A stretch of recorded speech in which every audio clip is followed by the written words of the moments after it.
suite du nez de Gogol. Voilà. Je vais continuer cette petite histoire qui n'est pas très... Donc ça va être la deuxième et dernière partie. Donc c'est l'histoire d'un gars donc, qui a perdu son nez. Voilà. Son nez a disparu, il n'a rien, c'est complètement plat. Et donc voilà, donc là il y a Ivan, le barbier, qui vient le voir. Et si vous voulez connaître toute l'histoire, il faut lire le premier chapitre sur ma chaîne YouTube. Donc voilà. Alors donc bientôt, Ivan lui-même se présenta, l'apportant devant lui et éclairant d'une vive clarté toute la pièce. Le premier mouvement de Kovalyov fut de saisir son mouchoir et de couvrir l'endroit où hier encore se trouvait un nez, afin que cet homme, stupide en effet, ne bâille pas aux corneilles en découvrant une bizarrerie pareille chez son maître. À peine Ivan avait-il eu le temps de retourner dans son galetas qu'on entendit dans l'entrée une voix inconnue.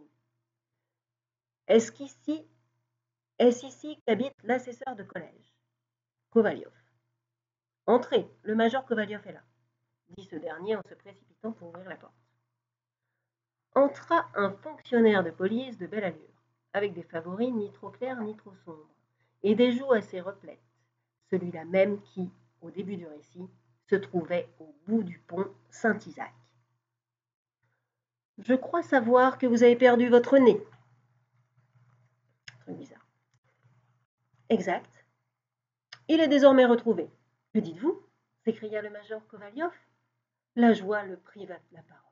Il était sur ses gardes en regardant le sergent de ville qui se tenait devant lui.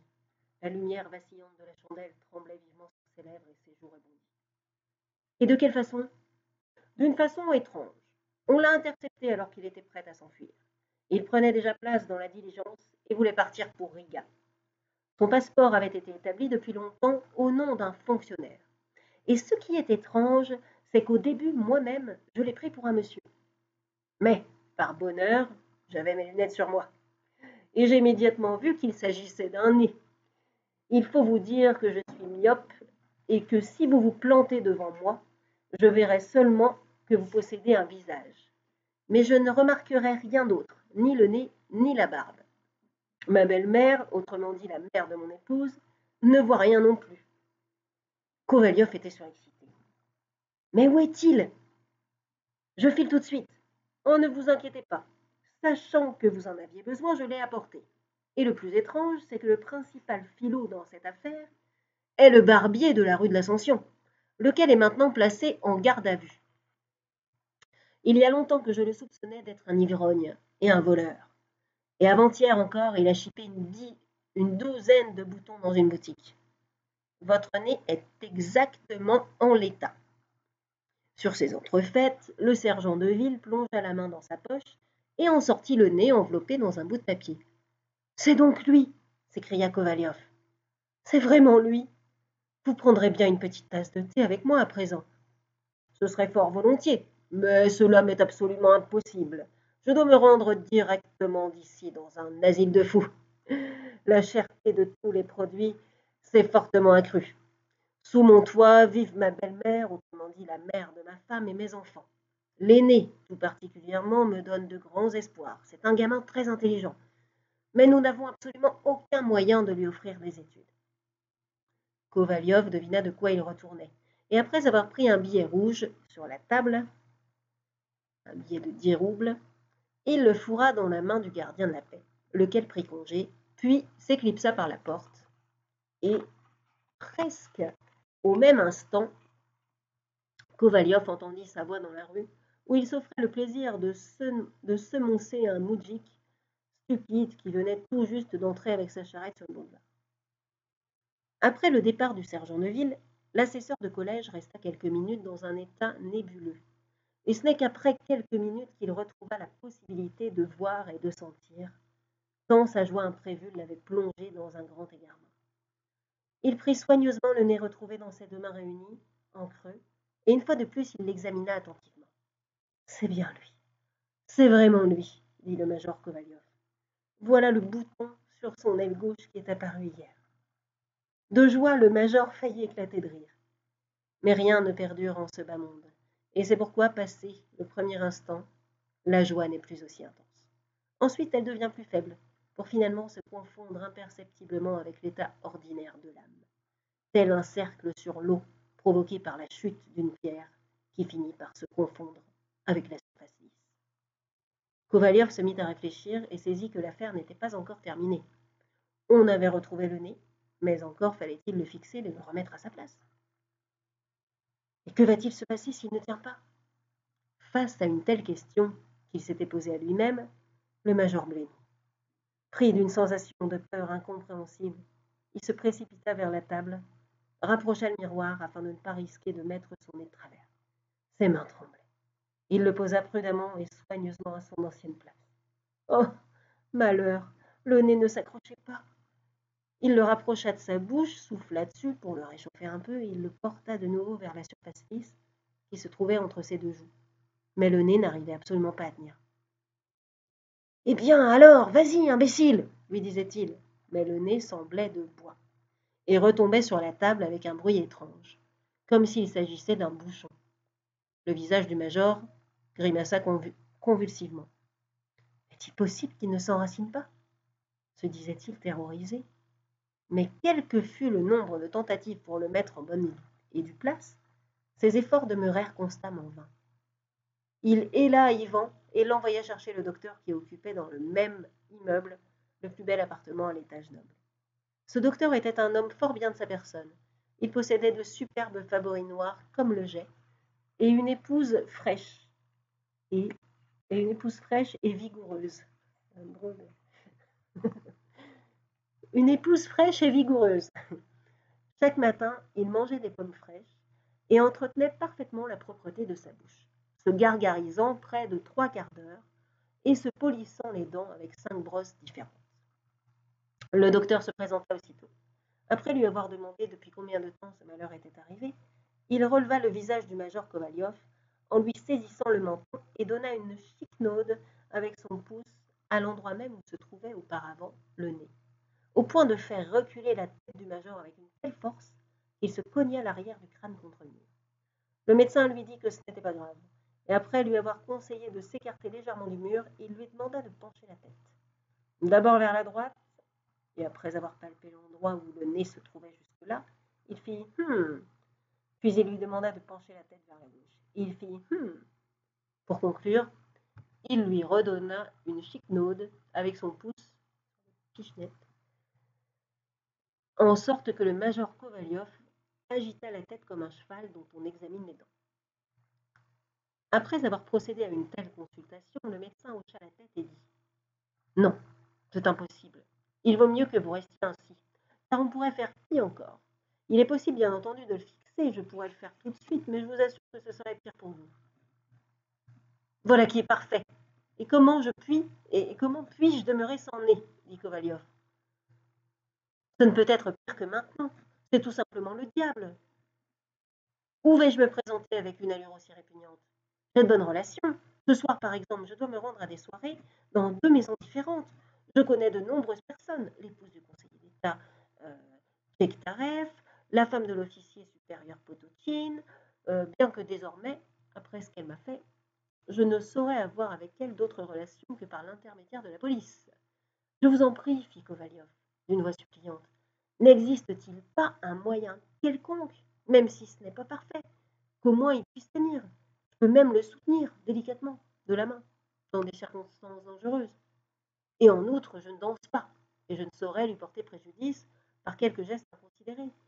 En ce qui concerne les honoraires de vos visites, soyez assurés que dans la mesure où mes moyens me le permettent, croyez bien, dit le docteur d'une voix qui n'était ni forte ni douce, mais extrêmement éloquente et empreinte de magnétisme que je ne soigne jamais par cupidité. Cela est au contraire à mes règles de vie et à mon art. Il est vrai que j'accepte une rétribution pour mes visites, mais uniquement dans le but de ne pas vexer qui que ce soit par un refus. Je pourrais fixer votre nez, bien entendu, mais je vous donne ma parole d'honneur, si toutefois vous ne croyez pas ce que je dis, que ce serait bien pire. Lavez-vous plus souvent à l'eau froide, et je vous assure que même si vous êtes privé de nez, vous serez en aussi bonne santé que si vous n'en possédiez pas. Enfin, que si vous en possédiez un. Quant à votre nez, je vous conseille de le mettre dans un flacon avec de l'alcool, ou mieux encore, d'y verser 2 cuillerées d'eau forte et de vinaigre tiédi. Et vous pourrez alors en obtenir une somme coquette. Moi-même, je le prendrai si vous n'en demandez pas un prix excessif. Non, non, pour rien au monde je ne le vendrai, s'écria le major Kovalyov, qui était au désespoir. Qu'il disparaisse plutôt. Excusez-moi, dit le docteur en prenant congé. Je voulais vous être utile. Que faire? Au moins, vous avez eu mon empressement. Cela dit, le docteur sortit de la pièce avec une noble prestance. Kovalyov ne remarqua même pas son visage, et dans sa profonde hébétude, il ne distingua que les manchettes blanches comme neige de sa chemise qui sortaient des manches de son habit noir.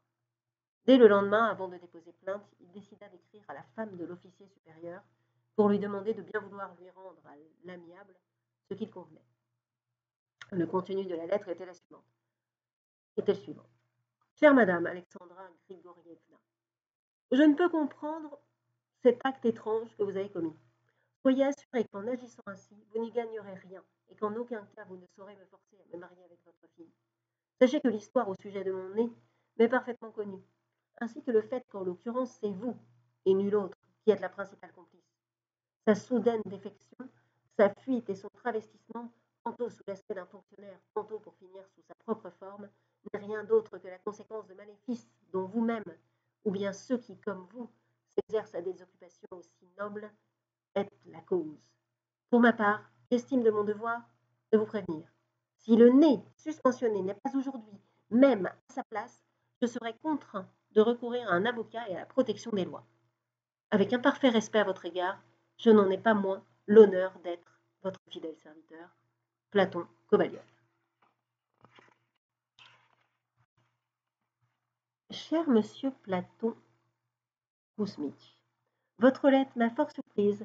Je ne m'y attendais guère, je vous l'avoue en toute franchise, et encore moins à recevoir de votre part des reproches injustifiés.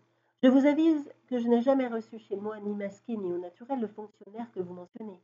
Il est vrai que Philippe Ivanovitch Potanchikov a fréquenté ma maison, et bien que cet homme d'une grande érudition, à l'attitude à la fois belle et sobre, ait convoité la main de ma fille, il est vrai, jamais, cependant, je ne lui ai laissé le moindre espoir.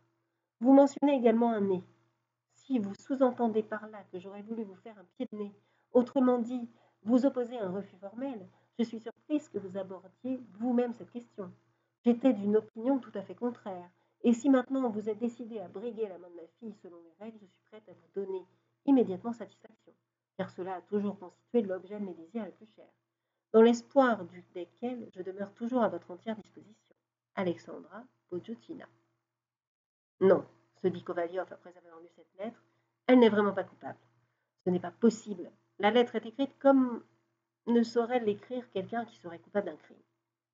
L'assesseur de collège était expert en la matière, car il avait été plusieurs fois envoyé dans le Caucase pour y mener des enquêtes. De quelle façon, par quel caprice du sort, cela est-il arrivé? Seul le diable s'y retrouverait, finit-il par dire en baissant les bras. Entre-temps, les rumeurs suscitées par cet événement extraordinaire s'étaient répandues dans toute la capitale, et comme de coutume, non sans embellissement particulier. À cette époque, tous les esprits étaient attirés par les phénomènes extraordinaires. Peu de temps auparavant, des expériences de magnétisme avaient passionné le public. En outre, l'histoire des chaises tournantes de la rue des Écuries était encore dans tous les esprits. Il n'y a dès lors pas lieu de s'étonner quand on se mit bientôt à affirmer que le nez de l'assesseur du collège, Kovalyov, s'était promené à 3 heures précises sur la perspective Nevsky. De nombreux curieux affluaient chaque jour. Quelqu'un affirma que le nez se trouvait chez Junker. Et il y eut une telle affluence à côté de ce magasin que la police dut même intervenir. Un tricoteur d'apparence respectable, avec des favoris, qui vendait près de l'entrée d'un théâtre d'hiver gâteaux secs, fabriqua exprès de magnifiques et solides bancs en bois sur lesquels il invitait les curieux à s'installer pour 80 kopecks par personne. Un colonel émérite sortit exprès plus tôt de chez lui et se fraya fort difficilement un passage à travers la foule. Mais il fut pris d'une grande indignation quand, au lieu d'un nez, il vit dans la vitrine du magasin un banal chandail en laine et une lithographie représentant une jeune fille arrangeant son bas, tandis qu'un gandin, vêtu d'un gilet à col châle et pourvu d'une petite barbe, la regardait derrière un arbre. Tableau qui était accroché à la même place depuis plus de 10 ans. En repartant, il déclara d'un ton dépité. Comment peut-on semer le trouble dans la population avec des rumeurs aussi stupides et insensées? Puis se répandit la rumeur que ce n'était pas sur la perspective Nevski, mais dans le jardin du palais de Tauride, Tauride, que le nez du major Kovalyov se promenait, et qui s'y trouvait, paraît-il, depuis longtemps. Que lorsque Khosrev Mirza séjournait ici, il était fort surpris de ce jeu de la nature. Certains étudiants de l'Académie de chirurgie s'y rendirent. Une dame célèbre et respectable demanda par une lettre spéciale au gardien du jardin de montrer à ses enfants ce phénomène insolite, et dans la mesure du possible avec une explication instructive et édifiante destinée à la jeunesse.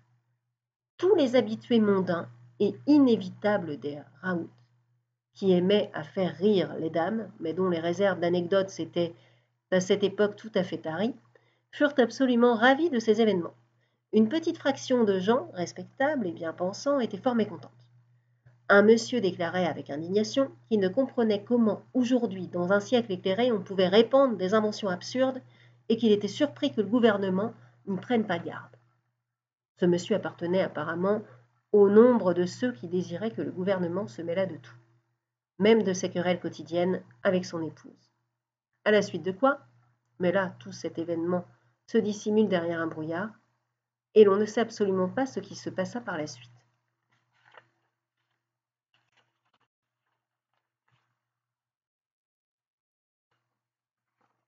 Une absurdité totale règne en ce monde. Il n'existe parfois aucune vraisemblance. Soudain, ce nez, qui se promenait en arborant le grade de conseiller d'État et qui avait fait tant de bruit en ville, se retrouva comme si de rien n'était à sa place, c'est-à-dire précisément entre les deux joues du major Kovalyov. La chose se produisit le 7 avril. S'étant réveillé et se regardant par hasard dans le miroir, il le vit, son nez. Il le toucha avec sa main. Oui, c'était son nez. Hé hé fit Kovalyov, qui de joie faillit danser le trépas de pieds nus dans toute la pièce. Mais Ivan, qui entrait, l'en empêcha. Il lui donna l'ordre d'apporter immédiatement de quoi se laver, et en se lavant, il se regarda une nouvelle fois dans le miroir. C'était son nez. Il se frotta avec une serviette, et il se regarda de nouveau dans le miroir. C'était son nez.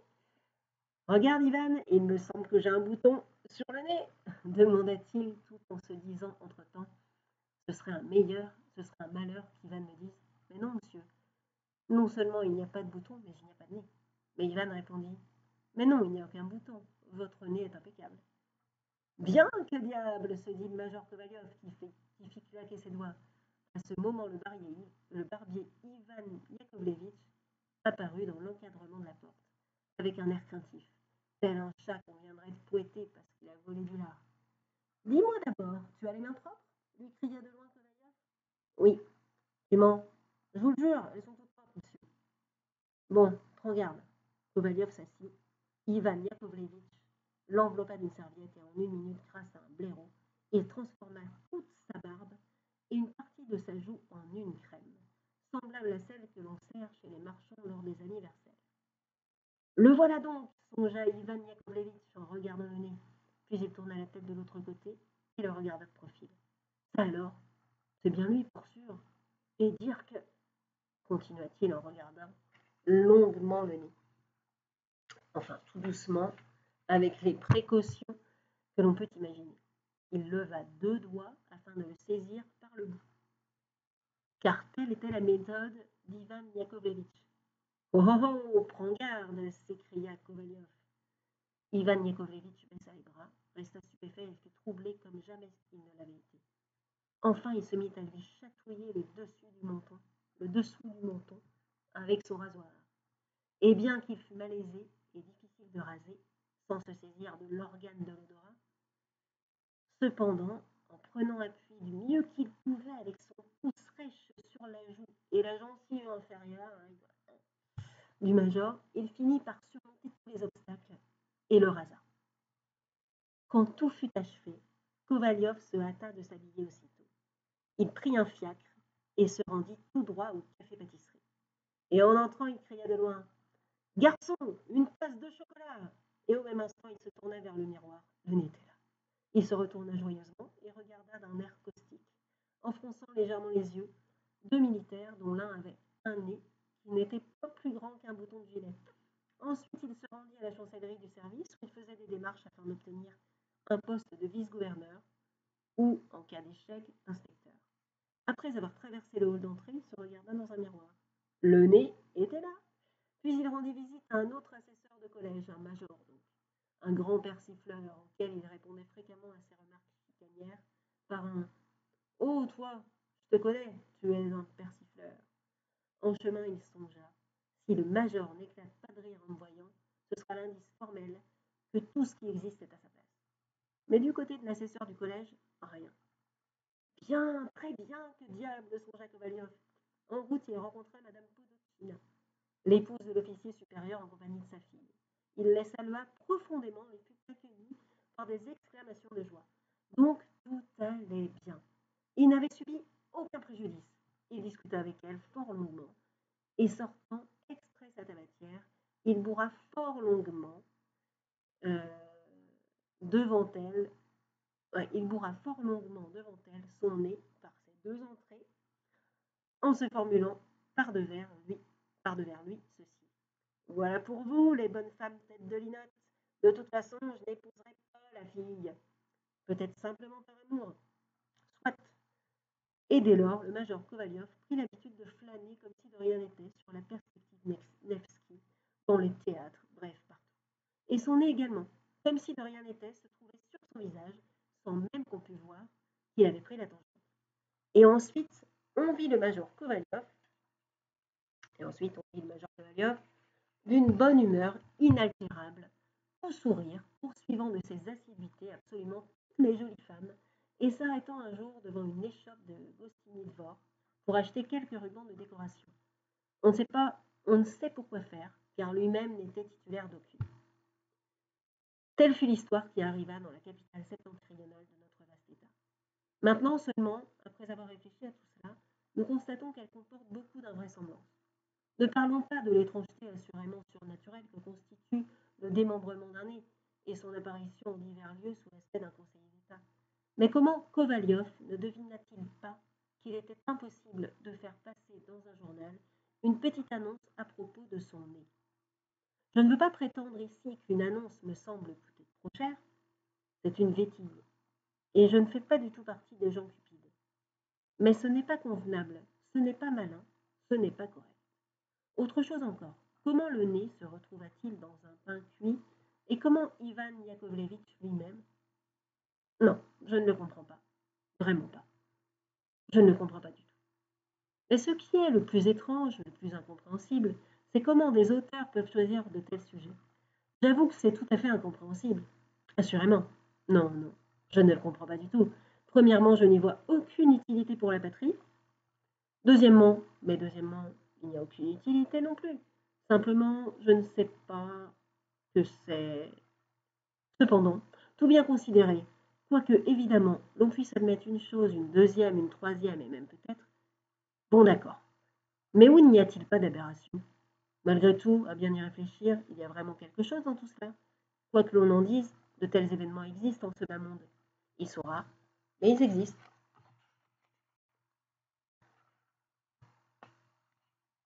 Je vais quand même lire la fin, donc là c'est la fin de l'histoire, mais je vais juste lire un petit peu le début une sorte d'analyse à la fin. Donc le nez, le policier et le fonctionnaire. Pourquoi cette nouvelle absurde laisse-t-elle une impression étrange? Un malaise curieux pour une histoire qui a toutes les apparences d'une farce. Les personnages sont ridicules à souhait, sauf le nez transfiguré en conseiller d'État, drapé dans une dignité de haut fonctionnaire tel que Kovalyov le rencontre dans la cathédrale Saint-Isaac, curieusement déserte le jour de l'Annonciation, où elle aurait dû être noire de monde. Mais justement, cette vision d'une société composée de pantins dont l'auteur tire toutes les ficelles va au-delà du premier éclat de rire et nous offre une vertigineuse représentation du néant, une série de fantoches sans âme pour qui la fonction et l'uniforme sont le substitut universel de la vie. Comment le major Kovalyov pourrait-il encore exister, lui qui ne peut que se cacher, dissimuler son visage mutilé derrière un mouchoir et renoncer aux mondanités frivoles qui représentent le sel de son existence? Les personnages que Gogol nous livre sous sa plume acerbe sont des caricatures d'êtres humains. Leurs relations avec autrui sont fondées sur les apparences. Ils sont carapassonnés, ca- capara- caparaçonnés dans leur uniforme, leurs innombrables cols empesés, leurs revers chamarrés et leurs breloques ridicules. Le titre et le grade deviennent des moyens de séduction. L'autre n'est envisagé que d'un point de vue utilitaire, et l'unique mode de fonctionnement de leur vie privée au public est l'agression, le persiflage ou l'intérêt matériel. Les relations d'Ivan Yakovlevitch et de son épouse sont faites de méfiance et d'insultes.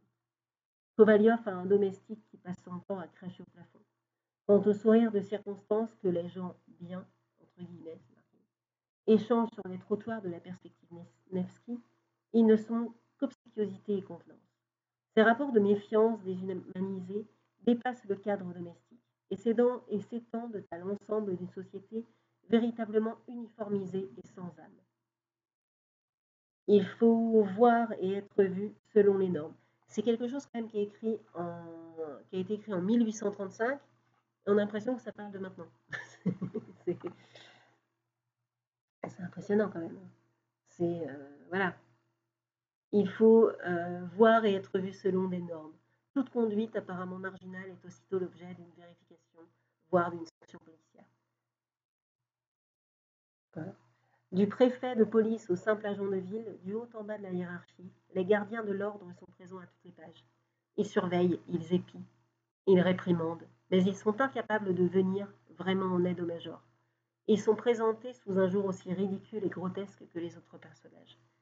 Quelle est donc cette ville où l'on ne peut se promener sur un pont sans être aussitôt hélé par un agent? Mais le préfet est absent et le commissaire du quartier, qui se prend pour un guerrier en repos, est aussi corrompu que le moindre de ses subordonnés. Le médecin vaniteux est un incapable. Ne déclare-t-il pas que l'on peut parfaitement vivre sans nez, tandis que le barbier est sale, il pue et accomplit son travail médiocrement.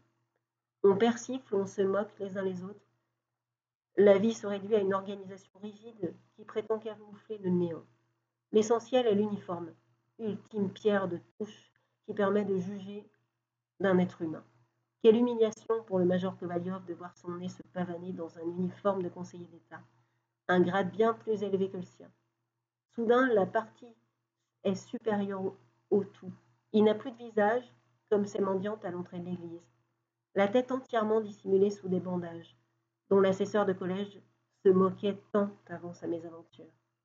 La métaphore de la castration est certes évidente, et de façon plus générale, la sexualité est partout présente.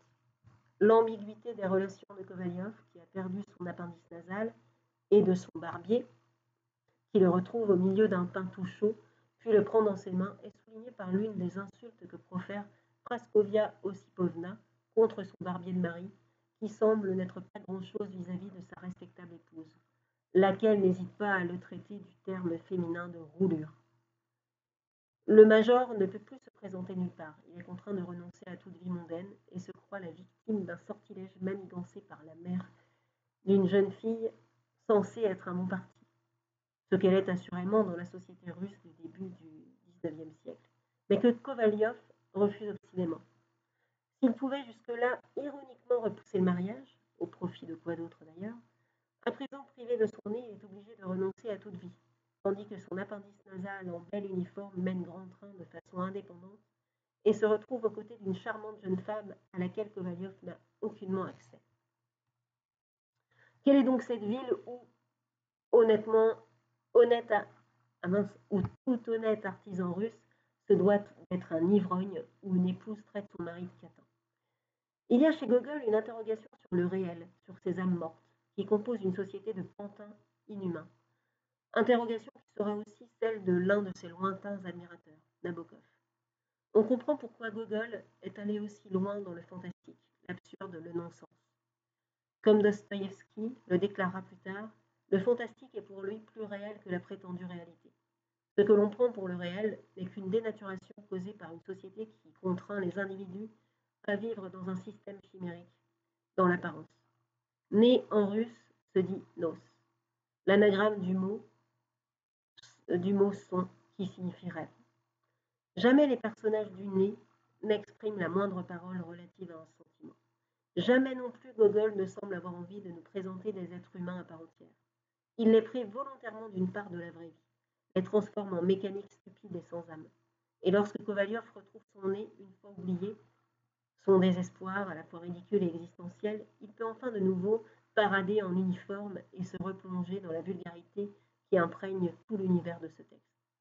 Les personnages reflètent cette pochlost, mélange exaspérant de convenances euh, petite bourgeoise, de principes moraux à la petite semaine, de laideur, de petitesse, d'absence de vie authentique, que Gogol se délecte à nous montrer, peut-être à dénoncer à travers ses pages. Monde étrange, insensé, monde du masque et du conformisme où Gogol, sans doute, étouffait, néant, où la personne humaine se noie, d'où le malaise qui transparaît ici à travers le rire. Au-delà du comique extraordinaire de cette nouvelle, n'a-t-on pas envie de s'écrier, comme Pouchkine l'aurait dit à Gogol en lisant les premières esquisses des âmes mortes, mon Dieu, comme la Russie est triste. Donc ça, c'est Bernard Kreis qui a écrit la critique. Voilà. Bonne journée, bon week-end.